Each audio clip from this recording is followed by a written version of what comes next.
बस ये कहना चाहता हूं गोरखपुर की धरती से कि वो दिन चले गए। हाँ, आपके पास असले हैं, अवैध असले, आपके पास हथियार है, आप हमारी हत्या कर सकते हो, लेकिन याद रखना कि हर एक हत्यारे को उसकी सही जगह भेजने का काम करना हम लोग अच्छी तरह जानते हैं। ऐसा क्यों है कि पुलिस की लाठी, गुंडों की लाठी हमारी कमर पे ज्यादा तेजी से पड़ती है? ऐसा क्या है? आपने सुना है आसपास कभी कि किसी की हत्या हुई है, उसके बच्चों को उसका आखिरी चेहरा भी न देखने को मिले? कभी सुना आपने? लेकिन ऐसा क्या है कि आपके साथ अन्याय होने पे भी न्याय नहीं होता? उसका एकमात्र कारण यह है कि इनको लगता है कि ये लोग कमजोर हैं, ये गाय भैंस बकरी हैं, ये जानवर से ज्यादा कमजोर है। लेकिन जहां मुख्यमंत्री ये गोरखपुर उनका जिला है, जहां मुख्यमंत्री ये कहते हैं कि यूपी में 0 टॉलरेंस है, अपराध की कोई जगह नहीं, वही उनके जिले में सामंती ताकतवर लोग हमारे लोगों की हत्या भी करते हैं। दिन दहाड़े जो है सुबह आंख खुलने से पहले आके पूरे गांव में हमारी मां बहनों के साथ मारपीट करते हैं। ये अन्याय हम लोग नहीं सहने वाले, ये बताने के लिए मैं गोरखपुर आया मुख्यमंत्री जी को। अगर हमें हमारी मां भी 9 महीने वही दर्द सह के पैदा करती है, हमें जो दूसरों की मां दर्द सह के करती है, उतनी तकलीफ उठाती है हमारी मां भी। हमारी हत्या का अधिकार किसी को नहीं है। अगर हमें हत्या ही हमारे नसीब में लिख दी गई है तो हमारे लोगों को इसके खिलाफ लड़ना भी आना चाहिए कि बाबा साहब अम्बेडकर के संविधान की वजह से जो अधिकार मिले हैं और हम लोग जो स्वाभिमान सम्मान का जीवन जीना चाहते हैं, ये कुछ सामंती लोगों को पसंद नहीं आ रहा है और वो ये सोचते हैं कि हम अगर हमारे साथ अन्याय किया जाए तो हम आवाज ना उठाए। वो दिन चले गए। मैं बस ये कहना चाहता हूं गोरखपुर की धरती से कि वो दिन चले गए। हाँ, आपके पास असले हैं, अवैध असले, आपके पास हथियार है, आप हमारी हत्या कर सकते हो, लेकिन याद रखना कि हर एक हत्यारे को उसकी सही जगह भेजने का काम करना हम लोग अच्छी तरह जानते हैं। हर भारतीय संविधान को मानने वाले लोग हैं।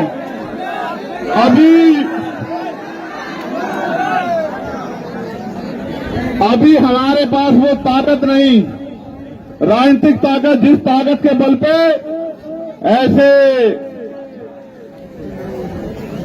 कार लोगों को हम लोग सभा से सबक सिखा सकते, लेकिन अभी हमारे पास हमारे संविधान के द्वारा दिए गए अधिकारों की ताकत है और उस अधिकार को दिलाने के लिए किसी सरकार की जरूरत नहीं है।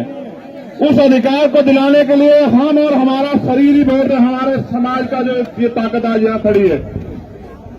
मुझे दुख इस बात का हुआ कि जिनको अपना काम जिम्मेदारी से करना है उन्होंने नहीं किया, और मुझे कष्ट है इस बात का यहाँ के पुलिस अधिकारियों ने जो रोल उस दिन अदा किया कि उस परिवार को, उन बच्चों को, उनकी पत्नी को, उनके भाइयों को, उनकी मां को, राजकिशोर को आखिरी बार देखने भी नहीं दिया। मुझे इस बात का अफसोस रहेगा जिंदगी भर।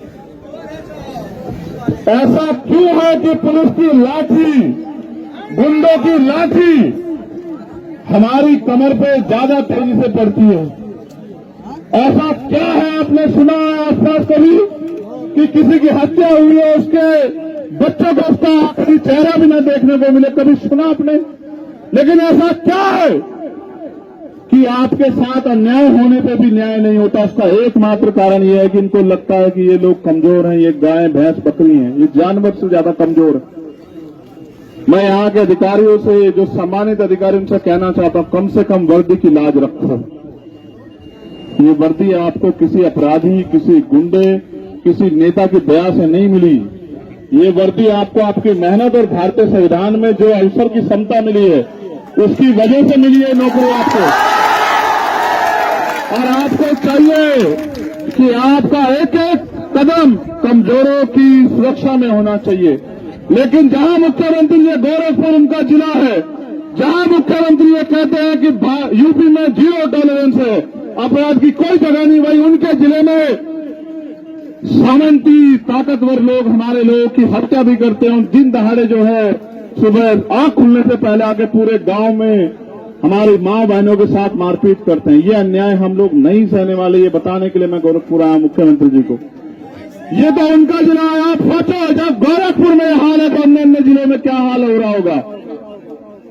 सिर्फ बातें करने से या पीठ थपथपाने से कानून व्यवस्था अच्छी नहीं होती है। मुख्यमंत्री जी, अगर कानून व्यवस्था अच्छी करनी है तो जाति धर्म का चश्मा उतार के कानून के हिसाब से काम करने का काम करो, तब जाके कानून व्यवस्था अच्छी होगी। मगर अक्सर देखा गया है कि कानून व्यवस्था का ढोल पीटने वाली सरकार इनके नेता आरोपियों का संरक्षण करते हैं और यहां तक कि पुलिस की मजबूरी में सरकार के नेताओं के इशारे पे, सब लोग तो नहीं है लेकिन बड़े पैमाने पे अपराधियों के पक्ष में खड़े रहते हैं।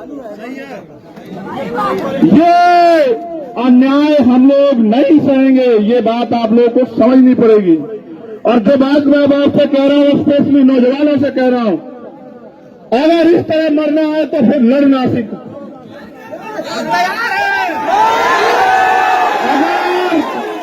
अगर हमें हमारी मां भी 9 महीने वही दर्द सहके पैदा करती है, हमें जो दूसरों की मां दर्द सहके करती है, उतनी तकलीफ उठाती है हमारी मां भी। हमारी हत्या का अधिकार किसी को नहीं है। अगर हमें हत्या ही हमारे नसीब में लिख दी गई है तो हमारे लोगों को इसके खिलाफ लड़ना भी आना चाहिए। क्यों मारे हो? क्या तुम्हारे शरीर में जोर नहीं, अपनी रक्षा नहीं कर सकते हो तुम लोग? फिर क्या भरोसा? क्या फर्क है जवान में वर्दी के अलावा तुम में और जवान में क्या फर्क है बताओ? तुम भी तो समाज के सिपाही हो, अपनी रक्षा स्वयं करो।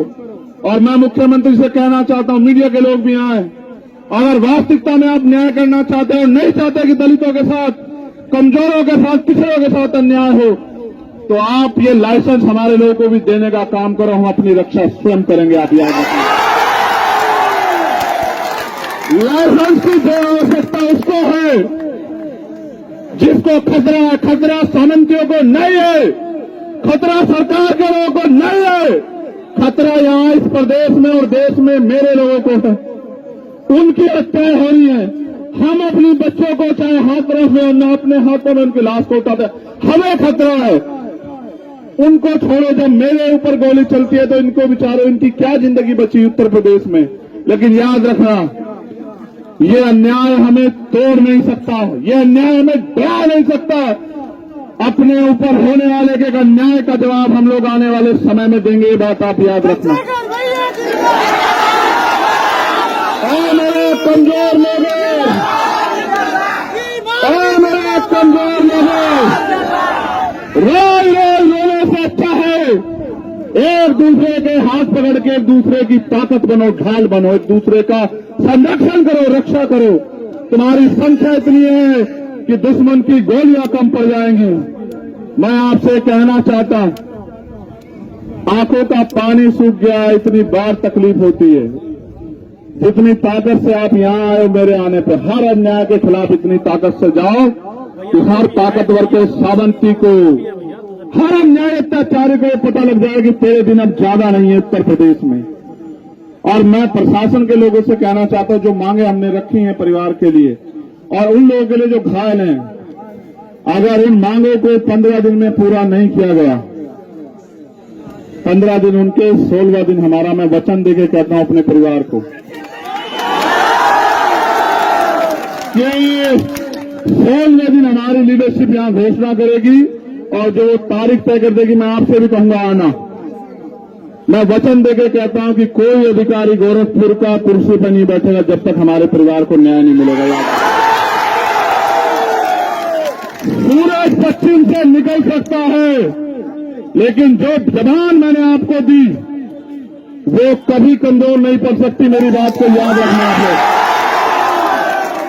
15 दिन हम लोग इंतजार करेंगे, 16वें दिन हम अपनी लीडरशिप से जानकारी हासिल कर लेंगे। उसके बाद हम एक तिथि की घोषणा करेंगे और आपको भी सबको अपना काम छोड़ के स्वाभिमान सम्मान की लड़ाई लड़ने के लिए जिला अधिकारी कार्यालय पे मेरे साथ पहुंचना। आप लोग आओगे नहीं आओगे बताओ? इससे डबल भीड़ रहेगी, जरूर आएंगे हम लोग।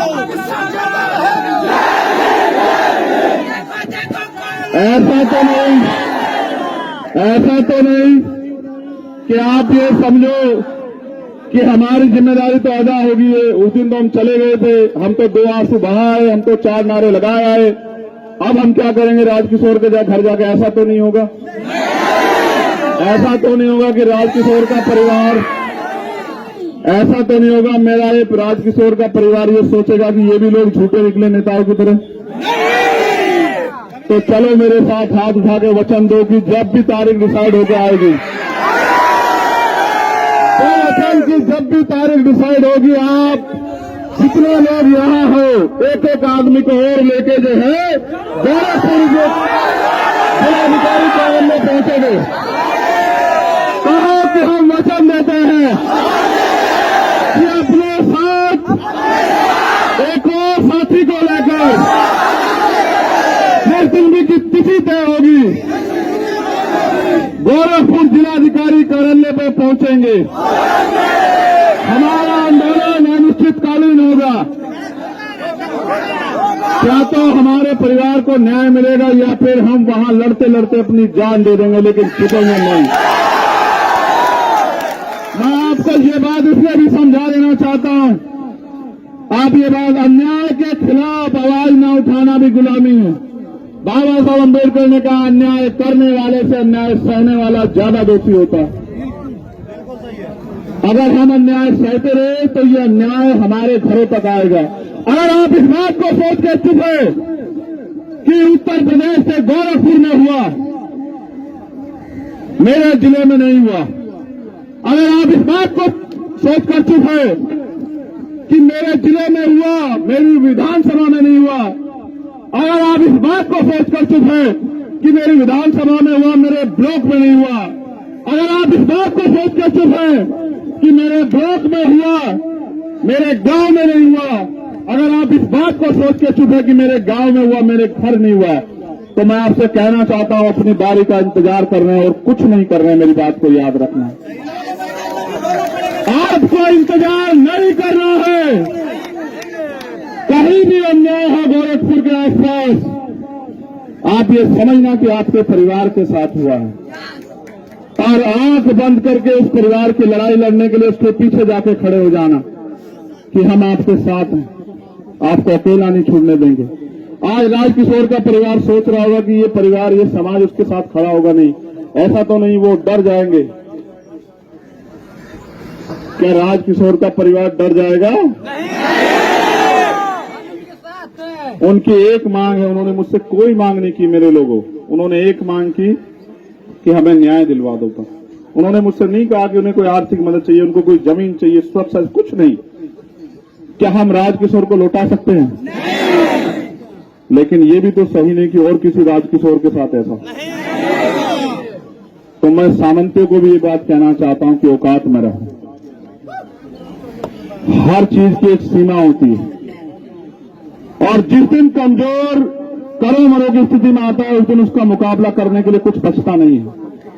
आज हम प्रदेश और देश में इसी स्थिति में चला है कि करो और मरो जैसी स्थिति है। क्या तो अपनी जान बचाने के लिए लड़ो या फिर मरो। आप लड़ना चाहते हो, मरना बताओ। तो मैं आपको तिथि भेजूंगा, 15 दिन के बाद आप लोग आना। और एक चीज याद रखना, मैंने जब आपको वचन दिया तो फिर चाहे मेरी जान क्यों ना चली जाए, मैं आपके उस वचन पे खरा उतरूंगा। मुझे इतना भरोसा है अपने ऊपर। आप लोग भी अपने वचन पे खरा उतरना।